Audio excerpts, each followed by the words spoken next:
शताब्दी वर्ष के दूसरे दिन के प्रथम सत्र के हमारे मुख्य अतिथि माननीय मंत्री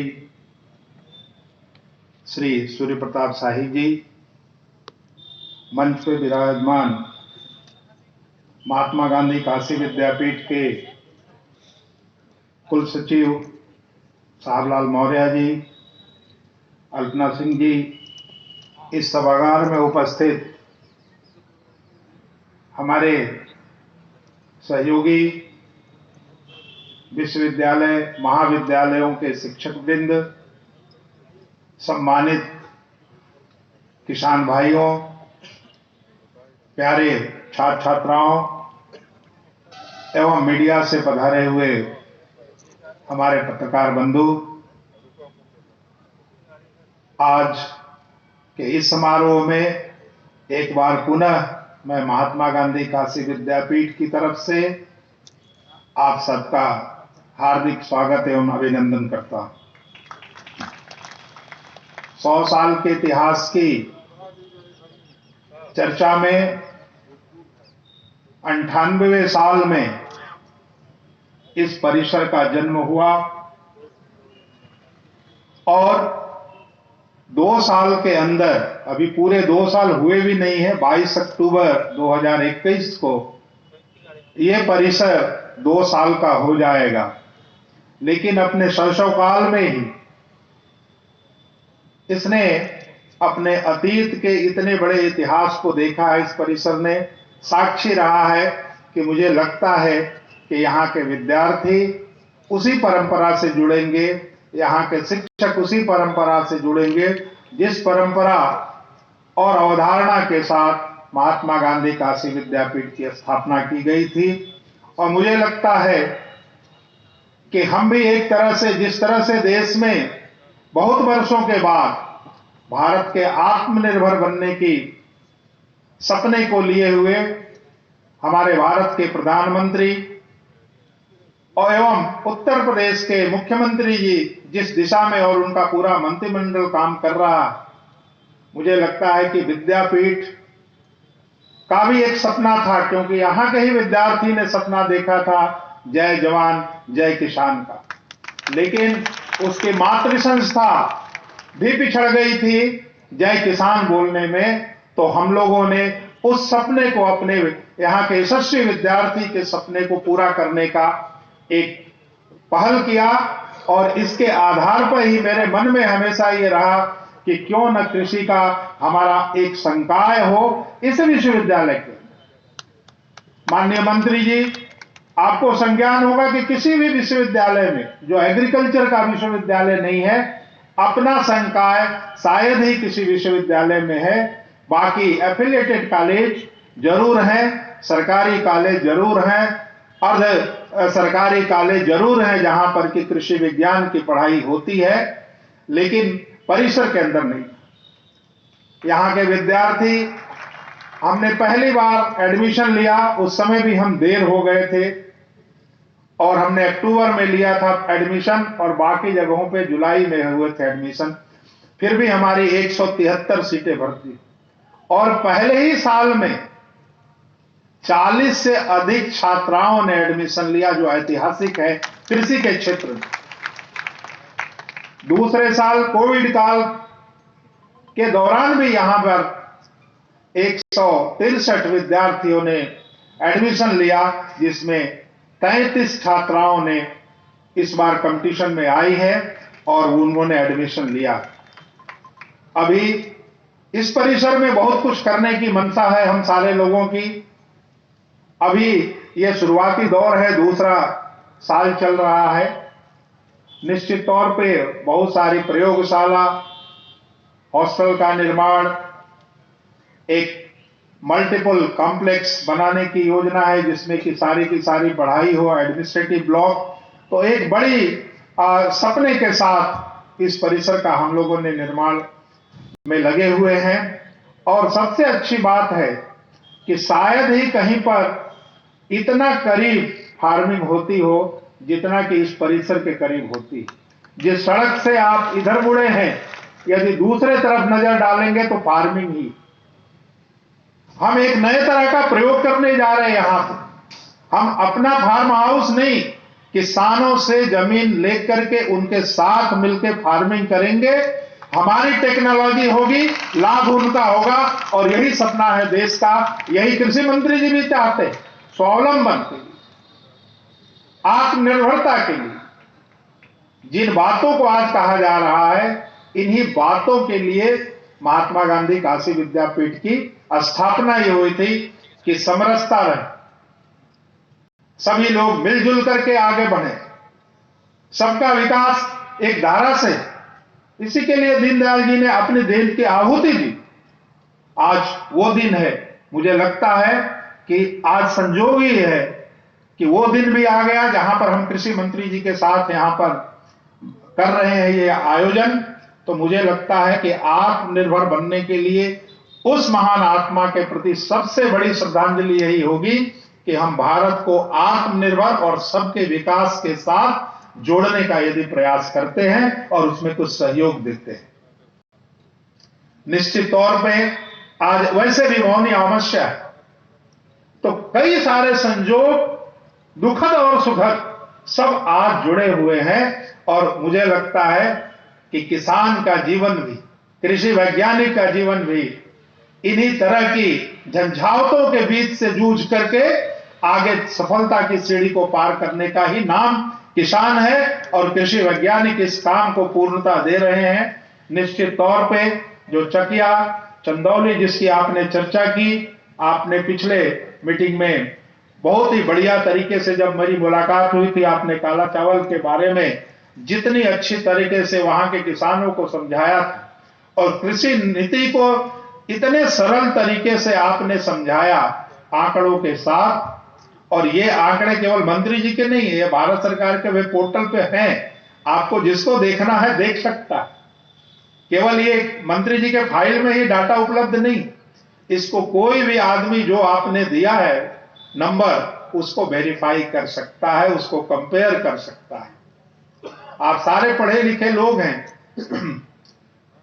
खास करके छात्रों को क्यों नहीं कृषि नीति के ऊपर आप चर्चा करते हैं और जाकर के टोली में यहाँ के अगल बगल के किसान भाइयों को उससे होने वाले लाभ, उससे होने वाले फायदे, उसमें होने वाले आर्थिक सुधार के बारे में चर्चा करें। तो मुझे लगता है कि ये भी एक सामाजिक दायित्व जो इस विश्वविद्यालय का था, इसको पूर्ण करने में हम सारे लोग सहायक सिद्ध होंगे।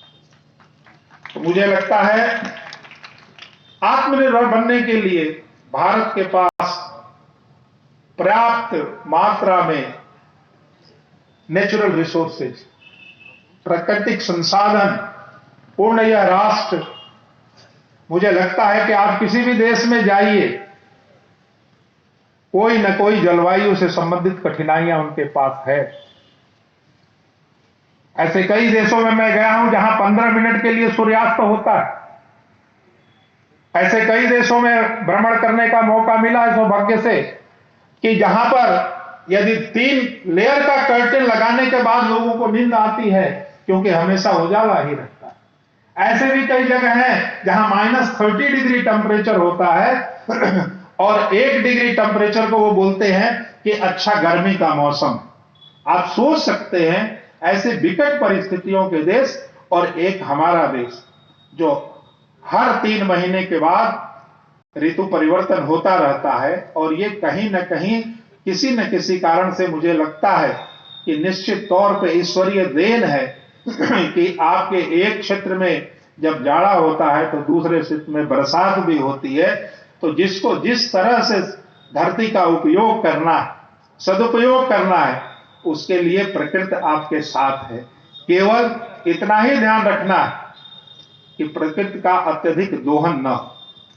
और जिन्होंने सबसे ज्यादा दोहन किया आज कृषि नीति के वही विरोधी। आप जाकर के पंजाब में देखिए, जिन्होंने भारतीय कृषि विधा को नहीं अपनाया, उन्होंने यूरोपियन कल्चर को अपनाया और इतनी अधिक इनऑर्गेनिक फर्टिलाइजर दे दिया कि वो फार्म हाउस एबंडेंट हो गए।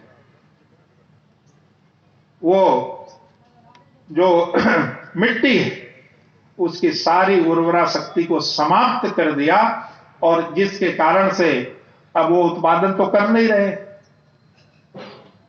कृषि कर नहीं रहे हैं। इसलिए कल यदि आपने सुना होगा प्रधानमंत्री जी का वक्तव्य, तो उन्होंने बनारसी भाषा में ही कहा कि न खेलेंगे न खेलने देंगे, खेल को बिगाड़ेंगे। बहुत ही अच्छा मंत्री जी ने कहा कि भाई उसमें क्या गड़बड़ी है, क्या बुराई है, क्या त्रुटि है, इसके बारे में आपको बताना चाहिए। हम लोग शिक्षक, हम विद्यार्थी की कमी को बताते हैं कि आपने यहां गलत लिखा है, इसलिए आधा नंबर कट गया।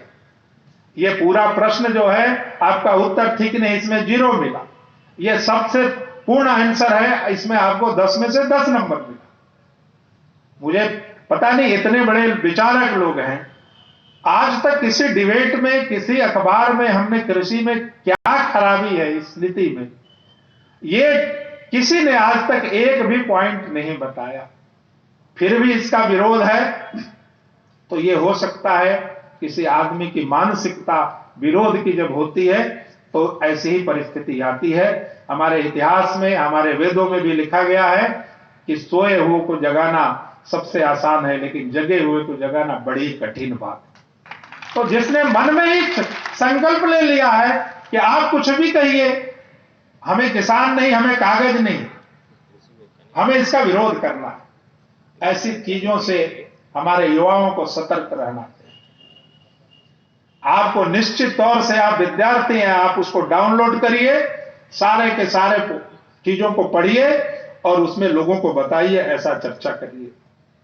मुझे लगता है कि पहली बार ऐसी कृषि नीति आई है जिसमें निश्चित तौर से किसान का आत्मसम्मान बढ़ाया, आर्थिक विषमता को दूर किया, सामाजिक परिस्थितियों में सुधार किया, और जब सब संपन्न होंगे तभी सबके अंदर समरसता आएगी। यदि पहाड़ और खाई के बीच में आप दोस्ती के लिए सोचेंगे तो समय लगेगा और कई मिलियन ईयर्स लग जाएंगे। तो इसमें यह प्रयास है कि समरसता तभी रहेगी जब सब लोग संपन्न होंगे, समृद्ध होंगे, संतुष्ट रहेंगे। तो इस दिशा में जो भारत सरकार, उत्तर प्रदेश की सरकार प्रयास कर रही है, उसमें एक छोटा सा तिनका महात्मा गांधी काशी विद्यापीठ की तरफ से भी रहेगा। और निश्चित तौर पे जैसे मंत्री जी ने कहा कि प्रोटेक्टिव फार्मिंग, उसके बारे में हम लोग निश्चित तौर से आपको कोई ना कोई प्रोजेक्ट जरूर भेजेंगे। कुछ हमारे मित्रों ने प्रोजेक्ट तैयार करके भी रखा हुआ है, आपको देने के लिए वहां भिजवा देंगे हम। लेकिन दूसरा जो हमारा परिसर है माननीय मंत्री जी, वो 66 एकड़ का कैंपस है और वहां पे बहुत सारी संभावनाएं हैं, जिसमें हम मछली पालन से लेकर के तमाम अन्य चीजें, क्योंकि लो लेइंग लैंड भी है। और जी, तो उस विभाग से भी हम लोग चाहेंगे कि आपकी स्वीकृति रहे कि कुछ हम रिसर्च का काम कर पाए। और निश्चित तौर से आपने, मैं कहूंगा कि एक तरह से आप मन की बात पढ़ते हैं। मैं ईमानदारी से कहना चाहता हूं कि मैंने आने के बाद मंत्री जी का स्वागत किया है, लेकिन मैंने कोई मांग नहीं रखी थी आपसे। लेकिन आप निश्चित जो है उस गुरुकुल परंपरा के व्यक्ति हैं, जो जानते हैं कि किसी भी मंदिर में जाया जाता है तो बिना कुछ दक्षिणा दिए काम बनता नहीं, ना वो अप्रेरित होता है। तो आप शिक्षा के मंदिर के पुजारी, और मैं भी उसी विश्वविद्यालय का छात्र हूं जहां से आपने पढ़ाई की, मैं वहां शिक्षक भी रहा। तो मैं काशी की परंपरा और काशी की विद्वत परंपरा से पूर्णतः मैं भी अवगत हूं, आप भी अवगत हैं। तो आपने बिना मांगे, बिना कहे जो हमें एक ऑफर दिया है, उसका तहे दिल से स्वागत है, उसका अभिनंदन है। और इसके लिए ये परिसर ही नहीं, महात्मा गांधी काशी विद्यापीठ इस ऐतिहासिक अवसर पे आपके वक्तव्यों को बार बार स्मरण करेगा, उसमें मनन करेगा, उसमें अन्वय करेगा और उसके आगे चलने का पूर्ण प्रयास करेगा। मैं इन्हीं शब्दों के साथ, आपने अति व्यस्तम समय से, मैं जानता हूं आप अभी कई दिनों से प्रदेश से बाहर थे, कई जगहों पे आपदा कार्य के तरफ गए हुए थे और यहां से भी आपको एक सुदूर जगह जाना है, तो उसके बीच में मैं समय को नहीं गंवाते हुए आपके प्रति आभार व्यक्त करता हूं। अपने सभी जो बैठे हुए हैं हमारे छात्र बंधु, उनसे भी आग्रह करता हूं कि आप शांतिपूर्ण यहां पे बैठे रहिएगा, क्योंकि माननीय मंत्री जी के जाने के बाद इस कार्यक्रम की औपचारिक जो समाप्ति होगी, उसके बाद इसी विश्वविद्यालय के यशस्वी स्नातक और वर्तमान में राज्यपाल राजस्थान माननीय कलराज मिश्र जी का ऑनलाइन उद्बोधन भी यहां से होना है। तो इसलिए आप बैठे रहेंगे, उसके बाद आप सारे लोगों की भोजन की व्यवस्था है, तब तक समय भी भोजन का हो जाएगा। तो इसी संबंधों के साथ आप सबके प्रति ढेर सारी शुभकामनाएं एवं शुभेच्छा। धन्यवाद।